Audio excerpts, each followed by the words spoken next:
ദേവി എനിക്ക് കുട്ടികളില്ല, ഉണ്ടാവാൻ പ്രാർത്ഥിക്കണം.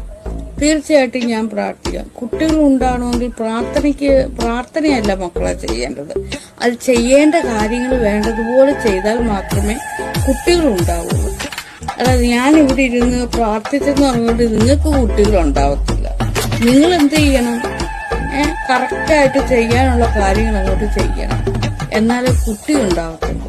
അല്ലാതെ ഞാനിവിടെ 24 മണിക്കൂർ ഇരുന്ന് പൂജ ചെയ്താല് കുട്ടി ഉണ്ടാവില്ല, പ്രാർത്ഥിച്ചാൽ കുട്ടി ഉണ്ടാവില്ല. കേട്ടോ മക്കളെ? വേണ്ട, ഞാൻ എന്ത് പറഞ്ഞാലും ഇരുന്ന് ചിരിക്കാനായിട്ട് കുറെ എണ്ണം തോന്നും. പണിയെടുക്കണം, ഏതോ ഞാൻ പറഞ്ഞു പണിയെടുക്കണം. ഇവിടെ പണിയെടുക്കുമല്ലടാ തെണ്ടി ചെയ്യേണ്ടത്. ഇനിയൊക്കെ എന്തോ നീ എന്ത് പണിയുടെ കാര്യം? ഇവിടെ പണിയെന്ന് വെച്ചപ്പോ ഒരുപാട് തരം പണികളുണ്ട്. പണിയെടുക്കുമല്ലേ കുഞ്ഞെ, ശാരീരികമായി ലൈംഗികപരമായിട്ട് ബന്ധപ്പെടണം. മനസ്സിലായോ? അല്ലാതെ ഇപ്പൊ പണിയെടുക്കാന്ന് വെച്ചാല് വല്ല മേശിരിപ്പണിയാണോ നീ ഉദ്ദേശിച്ചത്? അല്ല വല്ല കട്ടയും മണ്ണും ചുമക്കുന്ന പണിയാണോ? ആ പണി എഴുതാലൊന്നും കുട്ടികളുണ്ടാവത്തില്ല. ചില വലിയ അവന്മാരെ പോലുള്ള പൊട്ടന്മാര് വന്നവരെ നീ എന്ത് പണിയായിരിക്കും എടുക്കണമെന്ന് പറയുന്നത്? എന്ത് പണി? അങ്ങനെ കുറെ സമയം പോകും.